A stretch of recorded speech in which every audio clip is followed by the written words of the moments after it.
Hello everyone, welcome to my YouTube channel. I hope you all are well. As you see from the screen that today's topic is going to be about field theory, which is an important topic for lecturer cadre, and it's also important for MSc students. It also comes in many important examinations like UGC NET and in GATE 2.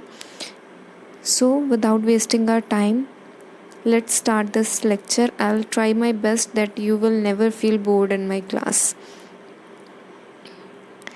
So, as you see in the next slide, that we should have the previous knowledge about the prerequisites, like we should have knowledge about polynomials, polynomial rings, and units and Rx. So, what are polynomials? Any algebraic expression जिसकी form a0 plus a1x plus a2x square up to so on an minus 1 x raised to power n minus 1 plus an x raised to power n.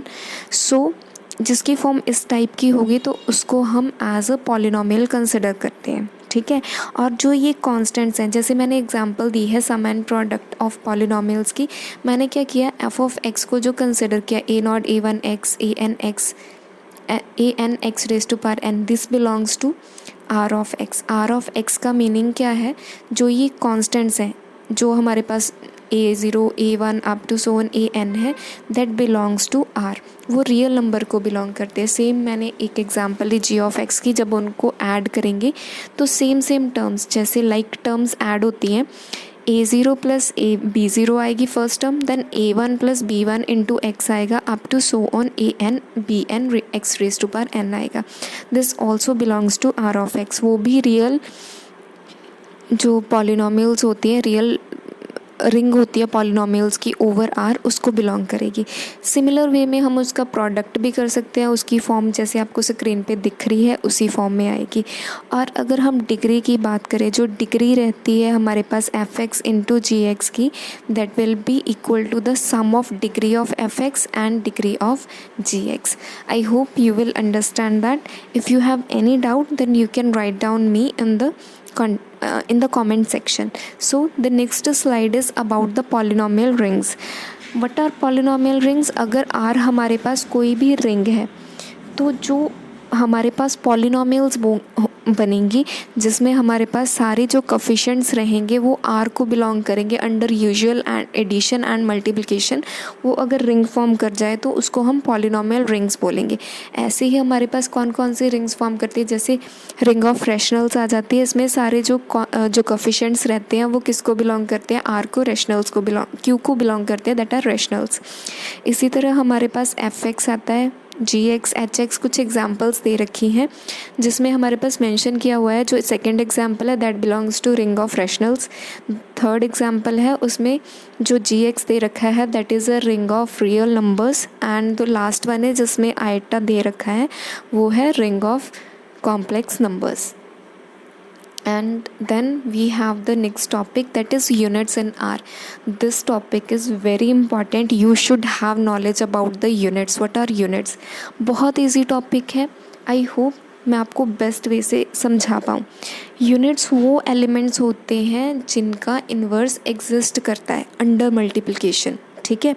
जैसे अगर हम 1 की बात लें, 1 को किस number से मल्टीप्लाई करें हमारे पास 1 आ जाए, आप बोलोगे 1 से मल्टीप्लाई करें. अगर यही मैं 7 की बात करूँ, 7 को किस नंबर से मल्टीप्लाई करें 1/7 से, तभी 1 बनेगा. सो रिंग्स जो यूनिट्स होते हैं वो एलिमेंट्स होते हैं जिनका इन्वर्स एग्जिस्ट करता है. अगर हम इंटीजर्स की बात करें, 7 का इन्वर्स क्या रहेगा, 1/7, but 1/7 is not a integer, it is a rational number. So integers में सिर्फ 2 ही यूनिट्स एग्जिस्ट करते हैं, that are 1 and -1.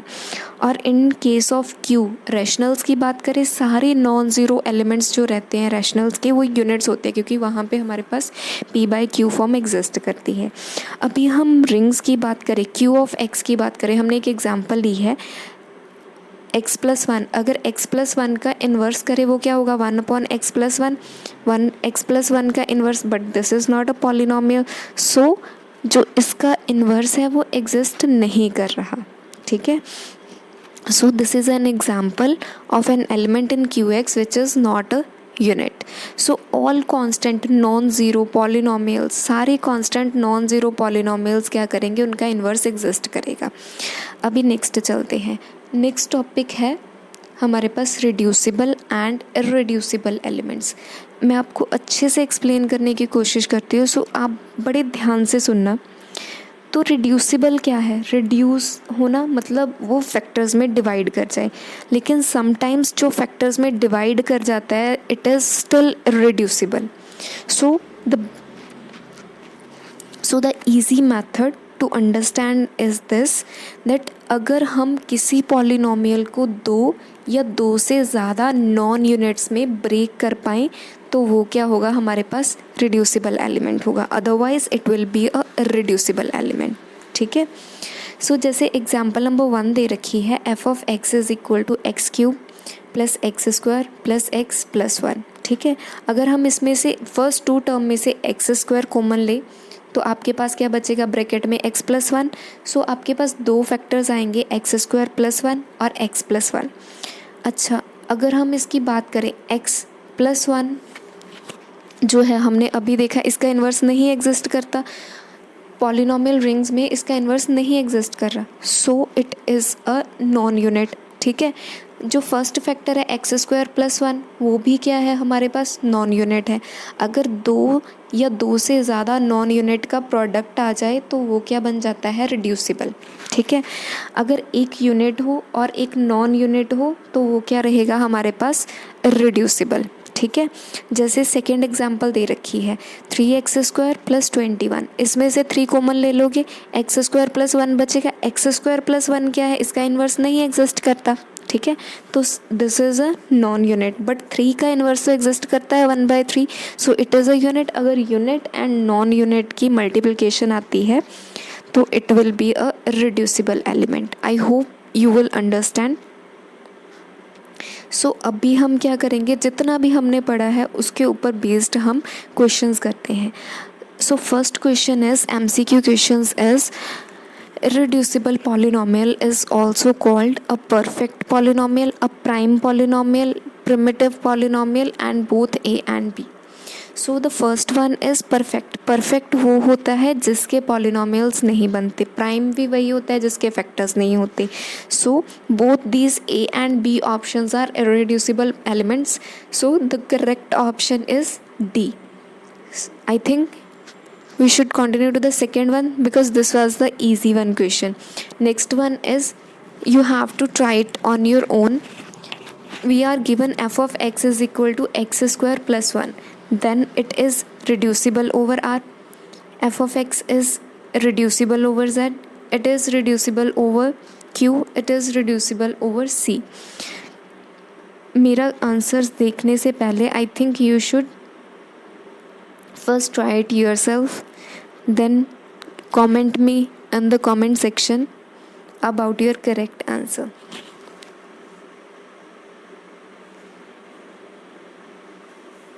So the next answer is, if we break this polynomial, we were given x square plus 1 na, so this one is x square plus 1, x plus iota and x minus iota, दो इसके factors बनेंगे.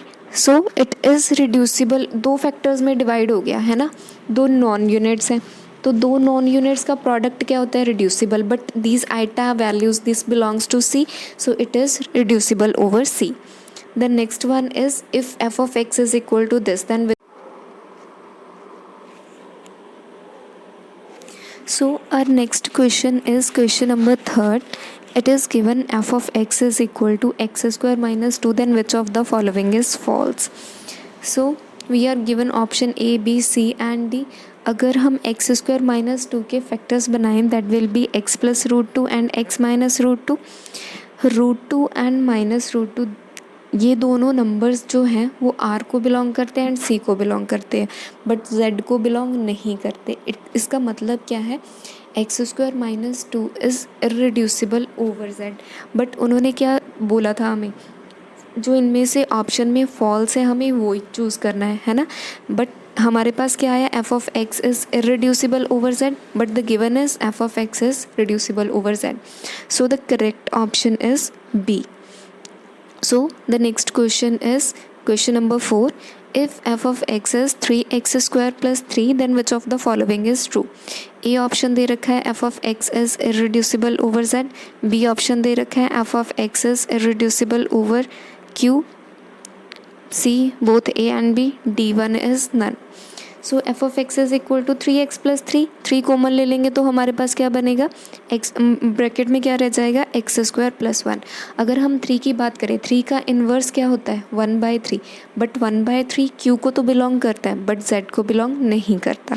ठीक है, सो 3 is a unit in q but it is a non unit in case of z. Second factor is x square plus 1 is non unit, उसका inverse exist नहीं करता. So the product of unit and non unit is irreducible. Done. अगर हम z की बात करें, उसमें 3 क्या है, non unit, and x square plus 1 क्या है, non unit, and product of non unit and non unit is reducible. So the first option is F of X is irreducible over z. गलत हो गया क्योंकि एफ ऑफ एक्स क्या है, reducible है over z. Second part की बात करें, उसमें क्या है, F of X is irreducible over Q. True, हमारा भी यही आया. एक यूनिट और एक नॉन यूनिट का प्रोडक्ट क्या होता है हमारे पास, irreducible, and it is irreducible over Q. Therefore the correct option is B. अगर आपको किसी क्वेश्चन में कोई दिक्कत आती है then you can ask me in the comment section. I will try my best to provide you the best answer. So the next question is, if f of x is equal to 2x minus 12, then which of the following is true? अभी हमारे पास क्या दे रखा है, जो function है उसकी value कितनी है, 2x minus 12, और हमें इन ऑप्शन में से करेक्ट ऑप्शन चूज़ करना है. अगर 2 कॉमन ले ले तो हमारे पास बनता क्या है, x minus 6 बनता है. और जो पॉलिनोमियल्स रहते हैं वो नॉन यूनिट्स रहते हैं, उनके इन्वर्स नहीं ना एग्जिस्ट करता, तो x minus 6 क्या है, non unit.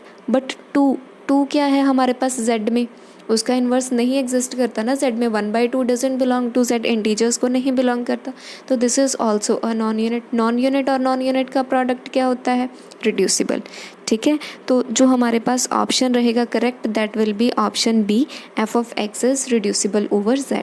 So the next question is, if f of x is equal to 2x minus 12, then which of the following is true? अभी q की बात हो रही है, f of x is irreducible over q, f of x is reducible over q, both a and b, and d option is none. f of x क्या दे रखा है हमारे पास, 2x minus 12. 2 कॉमन लेंगे तो हमारे पास क्या फैक्टर बचेगा, x minus 6. 2 क्या है, यूनिट है इन केस ऑफ q, क्योंकि 2 का इन्वर्स क्या है, 1/2. 1/2 is a rational number that belongs to q. ठीक है, एंड x minus 1 क्या है, नॉन यूनिट है. यूनिट और नॉन यूनिट का प्रोडक्ट क्या रहता है हमारे पास, irreducible. So f of x is irreducible over q. Therefore the correct option is a option. Done. So the next one is question number 7th. If f of x is equal to 2x minus 12, then which of the following is true? तो इस case में हमारे पास क्या पूछ रहे हैं, कौन सा ऑप्शन ट्रू है. ओवर r की बात हो रही है. ठीक है, अगर r की बात करें तो f of x क्या है, 2x minus 12. 2 कॉमन ले लेंगे, फैक्टर क्या बचेगा अंदर, x minus 6. ठीक है, 2 का यूनिट क्या है, 1/2, दैट बिलोंग्स टू r. इसका मतलब क्या है, 2 क्या है, यूनिट है इन r, एंड x minus 6 क्या है, non unit. So the product of unit and non-unit is irreducible over r, so the correct option is a. So we are done with the today's question answer section. I hope you will understand all these questions. If you have any kind of query, then you can ask me, and there is also a Telegram channel whose link is written in the description box. You must join that Telegram channel so that whatever the update is given by me or by through the educational websites, that will be provided to you in the short period of time. अभी एक बार दोबारा से इसकी quick revision कर लेते हैं. हमने polynomials को देखा, पॉलिनोमियल रिंग्स के बारे में पढ़ा, और यूनिट्स के बारे में देखा. यूनिट्स वो एलिमेंट्स होते हैं जिनका इन्वर्स एग्जिस्ट करता है, और रिड्यूसिबल एंड इररिड्यूसिबल के बारे में देखा. रिड्यूसिबल वो होगा जिसमें 2 या 2 से ज़्यादा नॉन यूनिट्स की मल्टीप्लिकेशन आ रही है. ठीक है, एटलीस्ट कंडीशन क्या है, 2 आने चाहिए नॉन यूनिट्स. अगर नॉन यूनिट्स का प्रोडक्ट आ रहा है तो वो पक्का ही रिड्यूसिबल हो जाएगा. सेकेंड थिंग क्या है, अगर एक यूनिट आ रहा है एक नॉन यूनिट आ रहा है तो वो पक्का ही हमारे पास इरेड्यूसिबल है। जस्ट इतना सा कंसेप्ट है। आई होप आपने ये लेक्चर एंजॉय किया होगा। जितना हो सके इस लेक्चर को ज़्यादा से ज़्यादा में शेयर कीजिए, so that I will try my best to provide you the next topics regarding the field theory. Thank you so much. अपना ध्यान रखिए और subscribe my channel so that it will grow. Thank you so much. Okay.